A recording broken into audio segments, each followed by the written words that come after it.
Everyone, welcome to Vyas heights. ये topic आज का बहुत इम्पॉर्टेंट है, स्पेशली उन स्टूडेंट्स के लिए जिन्होंने अभी यूपीएससी की प्रिपरेशन शुरू नहीं करी और वो डिसाइड कर रहे हैं कि शुरू करनी चाहिए या नहीं करनी चाहिए, कि क्या ये सही टाइम है या नहीं है। तो देखिए यार, अगर मैं टाइम की बात करूँ तो ऐसा हम डिफ़ाइन नहीं कर सकते कि ये एक आइडियल एज हो।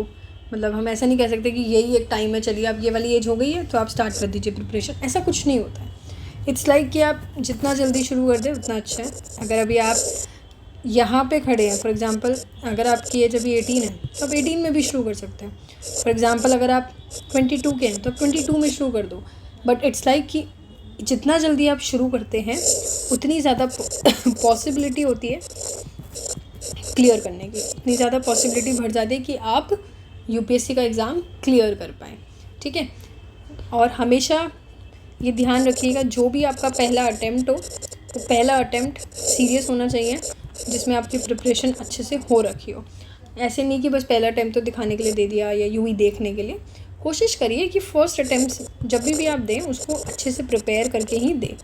ठीक है, और हमेशा ये भी ध्यान रखना, अगर आपकी एज अभी कम है, अगर आपकी एज कम है, जितनी कम आपकी एज होगी उतना अच्छा है, क्योंकि आपकी पॉसिबिलिटी बढ़ गई है। ठीक है, समझ आती है बात। तो अब कई स्टूडेंट्स होंगे आप में से जो शायद अभी स्कूल में होंगे, कई स्टूडेंट्स ऐसे होंगे जो कॉलेज कर रहे होंगे, वर्किंग होंगे, है ना। कई स्टूडेंट्स ऐसे होंगे जो फुल टाइम प्रिपरेशन कर रहे हैं। तो इस वीडियो में हम तीनों लोगों के बारे में देखेंगे कि कब स्टार्ट करना सही है प्रिपरेशन और कितना उस टाइम पे हमें पढ़ना चाहिए।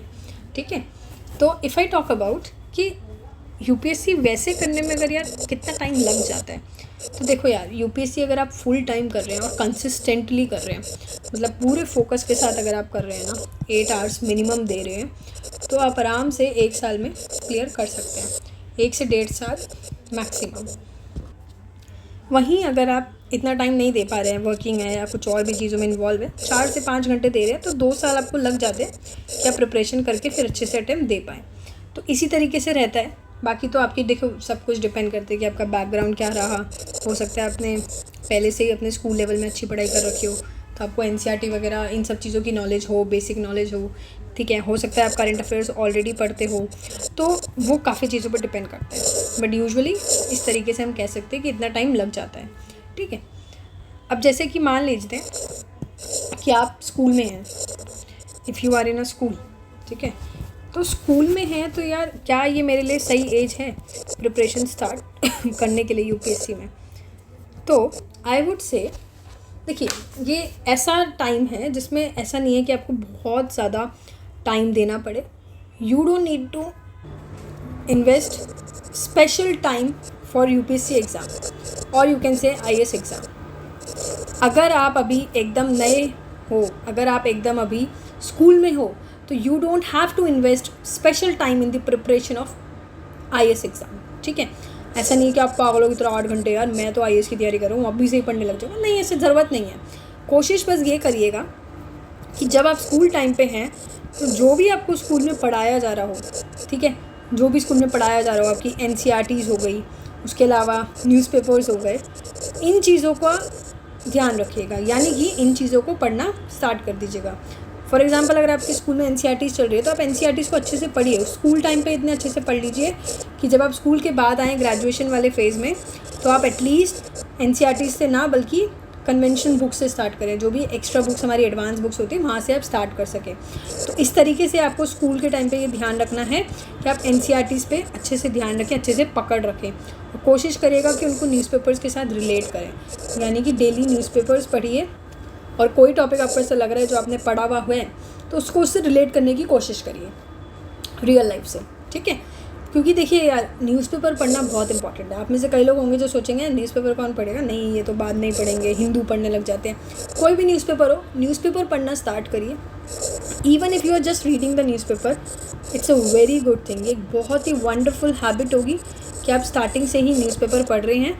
अगर हम स्टार्टिंग से ही हैबिट बना लेते हैं करंट अफेयर्स के बारे में, तो हमारे को काफ़ी चीज़ों में हेल्प करता है, क्योंकि आपको इश्यूज़ समझ आ जाते हैं। It helps you to understand the issues की इकोनॉमी में क्या इश्यूज़ चल रहे हैं, उनके बीच में अंडरस्टैंडिंग आपकी बनेगी। तो आप करंट वर्ल्ड जो में चल रहा है, जो भी करंट वर्ल्ड में चल रहा है, आप उससे अप टू डेट रहेंगे। तो ये कहीं ना कहीं आपके यूपीएससी एग्ज़ाम में हेल्प करता है, क्योंकि यूपीएससी में आपको पता है चाहे प्रीलिम्स हो चाहे मेंस हो, प्रीलिम्स में भी आपके करंट अफेयर्स का सेक्शन आता है और इवन मेंस में भी आपके करंट अफेयर्स के सेक्शन आते हैं। तो reading newspapers is a wonderful habit if you can have. Okay, समझ आती है बात? तो ये चीज़ है जिसमें आपको ध्यान रखना है। कोशिश ये करिएगा कि कोई भी कन्वेंशनल बुक्स अभी से आपको नहीं लेनी है। कोई भी जो एक्स्ट्रा बुक्स हमें यूपीएससी के टाइम पे चाहिए थी वो आपको नहीं लेनी है। आप एनसीईआरटी बुक्स ही फोकस करिए, दैट्स इट। और हमेशा ये ध्यान रखिएगा कि स्कूल के टाइम पे स्कूल की चीज़ों पे फोकस करना, स्कूल करिकुलम पे फोकस करना इज़ अटमोस्ट इम्पॉर्टेंट। ठीक है, to understand, to build basic understanding. ठीक है, समझ आ गई बात? दूसरे तरीके के लोग जो आते हैं, जो हो सकता है अभी कॉलेज में हो, ठीक है, they must be in college, या फिर हो सकता है ग्रेजुएशन कर रहे हो, मतलब ऑफकोर्स ये बात है, ग्रेजुएशन कर रहे हो या इंजीनियरिंग कर रहे हो या मास्टर्स भी कर रहे हो। ठीक है, तो वो बात आ जाती है कि उन लोगों को कैसे करना चाहिए। देखिए यार, आपको ना प्रिपरेशन कॉलेज में अगर आप स्टार्ट कर रहे हैं तो आपको बहुत ही ज़्यादा केयरफुल रहना है। केयरफुल क्यों रहना है? क्योंकि कॉलेज लाइफ ऐसी लाइफ होती है जिसमें बच्चा सोचता है कि यार कॉलेज में हूँ, कॉलेज का तो क्या ही पढ़ना है, यूपीएससी का पढ़ना है, और अपनी कॉलेज लाइफ पूरी ख़राब कर देता है। दे रूइन देयर कॉलेज लाइफ। तो आई वुड रिकमेंड कि आप अपनी कॉलेज लाइफ को ख़राब मत करिए for the sake of this exam, right. हो सकता है आपको जाके बहुत एक्सपेंसिव पड़े। आपको ध्यान रखना है कि आपको कॉलेज में टाइम इन्वेस्ट करना है, अच्छे से इन्वेस्ट करिए, क्योंकि कॉलेज ही एक ऐसी टाइम है, कॉलेज ही एक ऐसा टाइम है जो आपकी पर्सनालिटी को डेवलप करेगा। स्टार्टिंग में आप, क्योंकि देखिए कॉलेज में सिर्फ आपकी पढ़ाई नहीं होती, बल्कि कॉलेज में हम कुछ एक्स्ट्रा करिकुलर एक्टिविटीज़, सोसाइटीज़ वगैरह जो होती है वो आप ज्वाइन करिए, एक्स्ट्रा चीज़ों में इन्वॉल्व होइए, वो बहुत इंपॉर्टेंट है। थर्ड फोर्थ ईयर में आप जाके यूपीएससी की तैयारी कर सकते हैं, थर्ड और फोर्थ ईयर में, बट एटलीस्ट अगर आप स्टार्टिंग फेज़ में हैं तो आप कोशिश करें कि आप कॉलेज में ही फोकस करें, कॉलेज की लाइफ को ख़राब ना करें। उसमें स्टडीज़ के साथ साथ एक्स्ट्रा करिकुलर एक्टिविटीज़ करिए। ये एक्स्ट्रा करिकुलर एक्टिविटीज़ जो आपकी पर्सनालिटी को डेवलप करेगा, and this is very important, this is very much required in UPSC, कि आपकी पर्सनालिटी कैसी है। ठीक है, समझ आ रही बात? स्टिल थोड़ा बहुत टाइम आपको निकालना पड़ेगा यूपीएससी के लिए, अगर आप कॉलेज टाइम पे भी हैं, इन एक्टिविटीज़ इन कॉलेज लाइफ के अलावा, कि आप कोशिश करिए चाहे कुछ घंटे के लिए ही पढ़िए, but try to study for few hours either in the morning, या तो आप मॉर्निंग में पढ़िए या फिर आप इवनिंग में पढ़िए, बट थोड़े घंटे की कोशिश करिए पढ़ने की। ठीक है, उसके अलावा आप ऐसे कर सकते हैं कि जो भी वीकेंड्स हैं उनको यूटिलाइज़ करने की कोशिश करिए। इवन जो आपकी हॉलीडेज़ वाली छुट्टी होती है, उन हॉलीडेज़ में भी आप पढ़ सकते हैं। और स्टार्ट कैसे करेंगे? एनसीईआरटीज़ के साथ स्टार्ट करिए, न्यूज़पेपर पढ़िए। ठीक है, न्यूज़पेपर्स रेगुलरली पढ़िए, एनसीईआरटीज़ पढ़िए, और धीरे धीरे कन्वेंशनल बुक की तरफ आप जा सकते हैं। ठीक है, अब हम स्कूल वाले फेज़ में नहीं है ना कि कन्वेंशनल बुक नहीं करनी, इस तरीके से आप चल सकते हैं। ठीक है, तो ये तो आपकी कॉलेज की चीज़ें हो गई, क्योंकि आपके पास ये मतलब एक ऐसा फेज़ हो जाता है ना कि यार कॉलेज लाइफ हमारा एक ऐसा फेज़ है जहाँ पे हमारे पास कोई प्रेशर नहीं है। यूपीएससी के स्टूडेंट्स हैं जिनको यार प्रेशर बहुत होता है, और वो चाहते हैं कि हमारे पास ऐसा हो जाए कि प्रेशर भी नहीं हो, है ना, और हमारे पास टाइम भी अनलिमिटेड हो। तो ये एक ही फेज़ है जिसको हम कहते हैं कॉलेज वाला, जिसमें आपके पास कोई प्रेशर नहीं है, टाइम आपके पास काफ़ी है, तो आप अपने हिसाब से तैयारी कर सकते हैं। Prepare at your own pace, किसी के हिसाब से मत चलिए, अपने हिसाब से प्रिपेयर करिए, अंडरस्टैंडिंग बनाइए, नॉलेज जो भी है उनके नॉलेजेस के बारे में पढ़िए, कंटेंट लाइए, इकट्ठा कर लीजिए, ये सब चीज़ें की कोशिश करिए। ठीक है, टाइम आपके पास काफ़ी है, बेस बनाने पे ध्यान दीजिए, हैबिट्स बनाइए रीडिंग की, बुक्स पढ़े, चाहे न्यूज़पेपर्स पढ़िए, पर रीडिंग हैबिट्स बनाइए।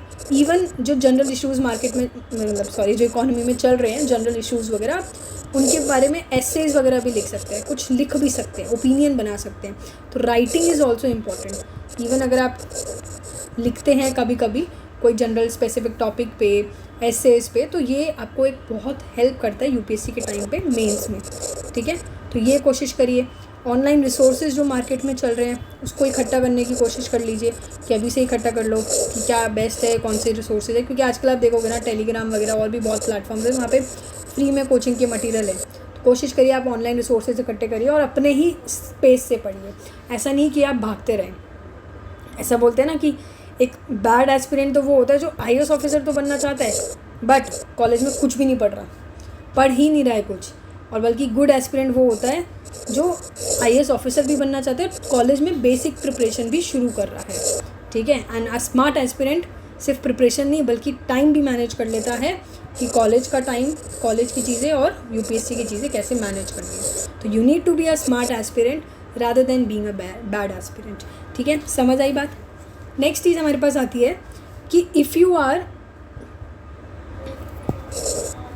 Full time, if you want to do full time preparation. कई लोग होते हैं जो फुल टाइम प्रिपरेशन करना चाहते हैं, कोई जॉब वॉब नहीं कर रहे, कोई पढ़ाई सब हो गई, अब वो चाहते हैं फुल टाइम UPSC में देना है, जब आफ्टर जॉब आफ्टर स्टडीज़ क्या करना है। तो देखो यार, ये तो सबसे ज़्यादा बेटर टाइम है जिसमें आप UPSC में अच्छे से टाइम दीजिए, पूरा फोकस के साथ पढ़िए और आपको कोई नहीं रोक सकता फिर UPSC क्रैक करने के लिए।